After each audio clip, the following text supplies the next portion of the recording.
You're listening to the Ethos Podcast. Hi, my name is Nick Broughton. I'm Managing Director at Ethos Ethics and Compliance, and I'm joined today by Natalie Whittle, who is Director of Code Development at the Prescription Medicines Code of Practice Authority, the PMCPA, and also by John Dangerfield, Director of Governance at MSD UK. Hi, pleased you both here, and looking forward to our discussion. And what I want to talk about today is talk about Code of Practice complaints. I suppose from two sides of it, in a sense, in terms of the process and experiences of it, where companies get it right in responding, where they may get it wrong. Some general thoughts about that, because to some extent, I think code complaints are almost inevitable, in particular if you're a large company. If you survey people, again, we survey people on this question, say, is a code complaint inevitable? They say their instant reaction is no. But in actual fact, if you're a large company with lots of people, lots of things going on, mistakes happen. Sometimes people do the wrong thing. And also sometimes it's a difficult area. It's a judgment call where the line may be drawn in a different place to where you thought it should be drawn. So let's get into discussing complaints. What do you think, Natalie, maybe if I come to you, what is the process by which complaints are handled? Just give us perhaps a quick overview of your experience of it and what happens within the code when a code complaint comes in. I guess when a complaint comes in, a case preparation manager will assess it and see whether it shows that a company may have breached the code. That's a really low bar. It's essentially, is it in scope of the code? Is this a company who even accepts PMCPA jurisdiction? If that's the case, and I'll talk about a typical complaint because obviously we deal with all sorts, like, abridged. But if it's going through the full process, the case preparation manager will assign clauses to each allegation, send it to the company. Company has 15 working days to respond. We would expect companies to do a full investigation, provide a complete, open, transparent response. That comes back to the case preparation manager. They then decide if there's a prima facie case. Again, that's a pretty low threshold. They're just saying, look, at face value, is there enough evidence here for it to go to a panel? And if they decide that's the case, it goes to the panel. At the moment, it will sit in a queue for a few months. We've worked quite hard to get the backlog down, but there's still a few months wait, unless the case preparation manager thinks it's an urgent patient safety issue, and then they might bump it up the queue. But once it gets to the panel will, dissect the allegations, make a ruling on each against the clauses available to it, and make a decision. And write that up, and then it goes to the parties and they can appeal. John, maybe coming to you again, we won't get into specifics of complaints, but what generally do you think the reaction is when you get a complaint at a company? I think the first thought that company will get is, okay, this is going to take us time to do the appropriate investigations and have a robust, accurate response to the PMCPA. I think what aids that, though, is having a process in place. Yeah. Should a company get a complaint, because then you don't have to determine who's involved, who's pulling together the cross-functional team, who's leading the investigation, who's writing the complaint, who needs to sign it off. Yeah. So having that kind of clear determination of who's the lead when a case comes in, that already is a start. So having a process, I guess. A process. So you have a process to handle it. I think that's really good advice, because I certainly have been in the situation personally where a complaint's come in and everyone's running around going, "Oh my goodness," and it is a lot of work, isn't it, that you haven't planned for a code complaint usually. It can be, because you want to give the most accurate, honest response as possible. Do all of the due diligence you need to do, the investigation work. The request to often provide the copies of the information which has been complained about and the approval certificate, etc., etc. So, I mean, there's a lot of work pulling that together, and then obviously writing the complaint and sending it to senior members of the business who will kind of review the sort of final draft as well. Well, it sounds very thorough. And I, it is that accountability for companies. That's part of self-regulation to investigate, presumably. Yeah. Do you think they all do it with equal rigor, without naming any names? But I think, or different levels of rigor in the investigation? Do you think? yeah, I mean, we have seen where companies haven't been completely transparent at the outset. As you say, it might be just through a poor investigation, and then it's caused them a lot of problems later down the line. So I think you're right. I think having a process in place to begin with to deal with, what are you going to do if a complaint comes in, that will save you time, because it's a time critical process. I think it is also really important that the person who runs the investigation hasn't been involved in the material or activity that's subject to the complaint. You need to have someone who's impartial, who's not going to be biased, because otherwise really I think it's very difficult, because naturally they'll be quite defensive, but actually you just sort of need to have a bit of separation and have someone who's sort of operationally independent from that activity run that investigation. That's interesting thought, and I've not really thought about that before, because as somebody who's acted as a signatory for a long time and been in the situation where a complaint comes in and everyone's looking whose name is at the bottom, it's where it can be a lonely place to be. There is often, I think, the case is that signatory will be defending essentially what they've signed off. Do you are you saying that perhaps actually it should go to somebody less invested? Well, they certainly should be involved in the investigation, so they should be interviewed and, they should input. But I think the investigation needs to be run by somebody else. Otherwise, I think it will not be a full, complete and open investigation, because it's just human nature, as you say, if you've been the signatory, to just go into complete defence mode.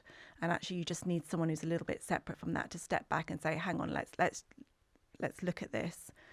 Because, we want the company to accept if something hasn't gone right. Yeah. What's your thoughts on that?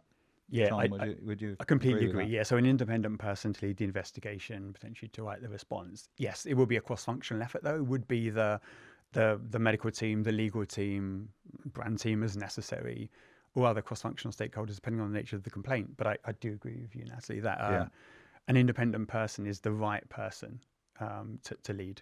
And I'm going to take a slight sort of diversion from the complaint process, but I'm just thinking about that signatory role again, that lonely place to be if your name's at the bottom of it. It can also, it can feel a bit like a disciplinary process because you signed it. Now, clearly, other people must have thought it was a good idea, and of course, you may have signed it off appropriately, or it may be an equivocal thing where it was a call we made, and do you think we should take care of our signatories a bit in that respect sometimes? How maybe it's one for you, John, on that. Yeah, what we shouldn't do, or what teams shouldn't do, is just run away and leave the signatory by themselves, feeling unsupported.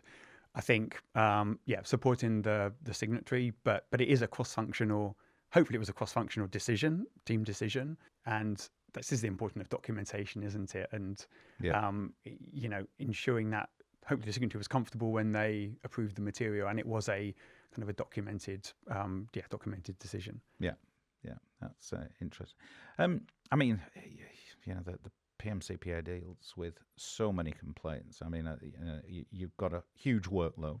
I've got some reflections on when I read some of the responses. But what from your perspective, what would you say that the mistakes companies make when responding to a complaint from the PMCPA? I think there's a couple that sort of stand out to me. So one is incomplete in the sense that the case preparation manager will ask for a list of documents, and you'll be surprised how many times the company doesn't provide all the information. So then you see the panels have to go back and ask for further information. We do get that quite a bit. Sometimes companies don't even respond to all the allegations as well, which I think is surprising. I think culturally, what really stands out is if a company goes in talking about this is vexatious, we've worked out who the whistleblower is, blah, blah, blah, totally irrelevant to the panel. And actually, I think it can reflect quite badly on the company, because it looks like they're more interested in trying to identify the whistleblower than actually looking at the problem. The problem. Yeah. Yeah. Have you had instances where the company may say, yeah, but no patients were harmed, or no healthcare professional, perceive this as Yeah, it's a really interesting point. We have, perhaps not so much in the written response, perhaps in appeal board hearings, they'll say, well, there's no evidence the patient was harmed. And you think, well, good, because then you're on criminal. That's right. Yeah. I always think that that when sometimes people will say, well, we didn't mean to. Well, obviously didn't mean to, because nobody does. It was, there's a football incident where a goalkeeper from Millwall nearly took another guy's head off. And he said, well, I didn't mean to, because if you had meant to take his head off, it would have been, it'd have been attempted murder, what you did. So, intent is important, I think, isn't it, sometimes? But you've also got this duty of care to be careful in things. But, interesting.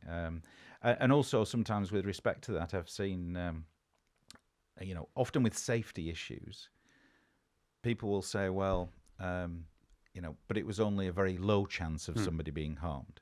Yeah, but actually, if somebody was harmed, it would be quite significant. So sometimes I think they miss the point and are overly defensive.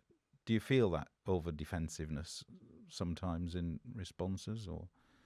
Yeah, I think sometimes it also depends a little bit on who's writing the response. Sometimes I feel I can tell when it's been quite legally influenced. Yeah. And that can also depend on where the pharmaceutical company is headquartered. I think US companies do take quite a strong legal approach. And sometimes there might be a bit of education of the UK to their US counterparts to say, look, this is self-regulation. Yes. You need to take a slightly different tone. There was a case of, I won't go into it in detail, but there was a case a few years ago where clearly the US company got involved and changed the UK response to the detriment, really, of the company in the case. And that's just showing quite a different approach to complaints, isn't it? But, that's one of the issues, from my involvement in complaints, is you are in a massive, dare I say, political situation often, with people getting involved from parts of the company that you haven't formally been in contact with, and everybody wants their perspective on the complaint, and sometimes very senior people, and it can make it very difficult. Do you agree? Have you seen that? I'm not. I think it's important to control it. Yeah, control it, but having the right stakeholders involved. Everyone will have an opinion, but I don't think that's the intent. What do you think of this? How should we respond? I think there is a group, as per process, that would be involved, and I think that's intentionally senior people. And I suppose that's where your process might help, because you say, well, these are the people who, in the process, who handle the complaint. Yes. We don't need opinions from everywhere. Yeah, that's. Yeah, there's one lead who's responsible for determining who the right people are. Yeah. To gather together. Yeah. And that's it. There have been occasions, where I've been responding on a company's behalf, and somebody senior, often sometimes, will put their oar in, to put it mildly, and essentially recommend something that I really don't think is a good idea, but you're sort of in a position where you have to put it in. And that can be difficult. I'm actually writing something that I think is weakening our case. So I think that's interesting. And part of weakening the case, and just get your reflections on this, Natalie, is there is an awful lot written in a lot of cases that I think, to what you said earlier, actually is just padding. Do you think companies could write a bit less sometimes in response? Yeah, it's interesting. I think a really clearly written, well-reasoned response, I think, goes quite a long way. I think sometimes companies are quite fearful and will put a lot in about what they've done since receipt of the complaint. It's great that they've gone to, they've showed, the CAPA they've put in place and so forth, but the panel can only rule on what was in place at the time of the event in question. So if you've written an SOP since you've received the complaint, great, but we can't take that into account. We want to know what the SOP and policy said at the time the incident happened. Yeah, I can see that, and as somebody who reviews a lot of cold cases, sometimes I'm pulling my hair out trying to find the bit that's important in some of the text. There was a case once, I counted the words up, where essentially it was somebody, I think it was a member of the public or something, complained that they could get access to an SPC. It wasn't a breach. He could have just replied with a paragraph, this isn't a breach. There was 4,000 words written, about in defence about. Anyway, I do think we could be a bit more to the point in responding. Sometimes also to help people like me who review code cases. A difficult question for companies often that I'd like a perspective on is, when should companies self-report? Because it is, if you reported everything that was possibly a breach of the code of practice, we'd never be out of the place. But when do you make that call? It's a tough one, I know. But it's something that people mull over, so I thought I'd ask it you. Natalie, what's the... Yeah, it's a really difficult question, I think, to ask a regulator as well, because our constitution and procedure that's why I'm asking obviously it. Yeah. encourages That's voluntary right. admissions. Yeah. But I'll try and give quite a pragmatic response in that we would expect a company to have a good compliance program in place, and part of that compliance program will be monitoring detection of errors, and putting in corrective and preventative actions, and seeing those through, and retraining staff and whatever. So we accept that through that process they will spot things that are technically breaches of the code. When or if they report is a matter of company policy. Personally, I think if that activity might have prejudiced patient safety, I think they have a moral obligation to do a voluntary admission. Yeah. And that's because through the process of a case report, you're educating others and it's in the public's interest. I think anything within that sort of clause 2 supplementary information sphere, excessive hospitality, inappropriate payments, again, strong public interest. The one that's not in there that I also think is really important is disclosure of transfers of value, where companies have found very, very large sums. Yeah. Again, there's a lot of public interest in disclosure and transparency. And I think, it is important for companies, if something's in the public interest, to do that voluntary admission. And it does help educate other companies. It's almost things that you would be embarrassed about is a good reason to, that if it's bad enough that you would be concerned about a complaint that did come in, then perhaps it should be reported. That's really good, practical, pragmatic advice. I think that's the key point there, the failure of kind of your processes, because you should have a company should have a risk-based perception of process assuring. Yeah. So based on risk, what will they process assure and how often will they do it? Now, sometimes companies may let down by individuals. So in my view, if the issue wasn't a widespread, serious company issue, and processes are clear, and there is process assurance in place, but someone has deviated perhaps from a process, I think it's important to document. But that might be an area where a company considers not self-reporting because it is confident that it has the right sets of processes in place and monitoring processes. That should probably go to a senior compliance committee team to discuss, is this a self-report or not, and then documenting the decision. That's really important. But I think good discussion in terms of when you definitely would. Obviously, a breach of an undertaking, maybe if there is case precedent already existing, patient safety issues, anything in clause 2 territory, I think that's a given. I don't think there's even debate on those. To be clear as well, your obligation is to report it when you find out about it, not to put the corrective things in and then report it. I think there has been criticism of companies in the past for not self-reporting immediately. The problem I think you have to act quickly. I mean, there is there is time needed to be spent on the investigation, but that should be quick. It shouldn't take weeks or months. And then self-report. I'm sure PMCPA would see that as best practice. Yeah, and also, of course, when that voluntary admission goes in, the case preparation manager does still write back to the company to ask for a full response as well. So you have got more time to provide more information. More information about Yeah. it. I do think there is, when there's a big thing,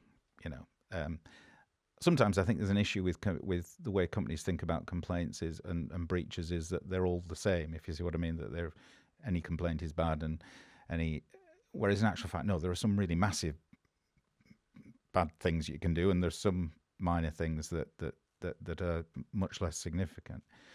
But I always think it's important, to show urgency if there's been a severe, and to show that you recognise there's been a problem, and to fling yourself into it, because in big companies sometimes things do go wrong. And nobody's intending it to, but that does happen. Some companies self-report if they think that there is going to be an external complaint, whistleblower or other company. Do you have a view on that? Yeah, it's an interesting one, isn't it? And every company has their own policy, and some will think, right, well, we'll better report it before someone else does. I think ultimately voluntary admissions are just treated as complaints. Yeah. And we have seen companies audited off the back of a voluntary admission. So actually, from the panel's perspective, I think they would just assess the seriousness of the matter. And take it from there. It's just And finally, I just want to ask about the appealing and when you appeal. Sometimes, and I think there are some fairly obvious cases, it seems to me that the fact you've appealed shows you really haven't got the hang of this thing. You really shouldn't have bothered, and it actually worsens the outcome for you because of that. But then other times I think, why didn't you appeal? Because that was an equivocal decision by the panel. I understand why they've made it and they're allowed their opinion, but I don't agree with that. Why didn't we appeal and take it further? Any thoughts from your perspectives about when you decide to appeal? Maybe I'll start with you, John, and then perhaps your reflections, Natalie. I think if a company fundamentally believes they've done the right thing and there isn't a cause for a complaint and maybe disagree with the PMCPA, perhaps it's an opportunity to explain their views and opinions to a different panel. Yeah. But sometimes you look at cold cases and say, I wish they'd appeal because they've made a precedent for us. Agree, yes, completely. Yeah, where precedent doesn't exist, you'd think it would have been nice if a company had just appealed and maybe pushed for a panel. Appeal board decision. Yeah. Natalie, what's your perspective on it when you see appeals? So we see sort of waves of activity. I think a few years ago, I won't name the name, but obviously there was a company who appealed a case, and the appeal board were even more horrified than the panel. Yes, yeah. And the company ended up suspended. And it was an interesting one because the panel actually hadn't reported the company. And had the company not appealed... I think it's a well-known case, but yeah, so we won't... and I think actually after that case, we saw appeals drop. I think companies became very fearful of, oh goodness, do we want to put ourselves in that position where actually the appeal board could be even harsher than the panel? But I do think, and the appeal process is a really fundamental part of the whole process. And actually, if a company fundamentally disagrees with the ruling, they should absolutely appeal. Yeah. Because some companies cite cost, which I find really surprising, given these are multi-billion dollar companies. And the admin charges are relatively small. Yes, they're a little bit higher for an appeal, but not hugely. And I don't know. I think if you really do fundamentally disagree with the ruling, you should appeal. That is part of the process. And the complainants too. You know, I get frustrated sometimes where complainants are not contactable because actually then they can't appeal. Yeah, no, I agree, because sometimes maybe it's costing time and thinks, oh, well, we'll just accept it because it's more work. Do you think that comes into it, John? Or potentially, I think there is that risk that if you choose to appeal, it could be worse. Go in without a clause 2 but extra work. It's only a small thing. We'll just let it go. And you shouldn't underestimate the amount of work it does take to prepare for an appeal. Yeah. It's almost those little ones I worry about, because although it's a little thing for the company and just a small breach, if you like, of a clause, it sets can sometimes set a precedent for everyone then going forward, which is interesting. But no, thanks. Those are some really helpful thoughts about complaints and the process of complaint and appealing. And thanks for those. Any final reflections, or anything you'd love to get across, Natalie, to pharmaceutical companies about complaining and answering complaints? I'd say just effective self-regulation relies on open, transparent responses, and I think companies really need to embrace that. And also, I would say make sure your general manager signs that letter and signs that undertaking. I think it can send a bit of a cultural flag if they're not even copied in to the correspondence, because you want your senior leaders to be accountable, and you want to see that they're actually involved and that they care. So they should be signing the letter, they should be signing the undertaking. Thanks very much. I can see no better place to end than with that message. Thank you very much.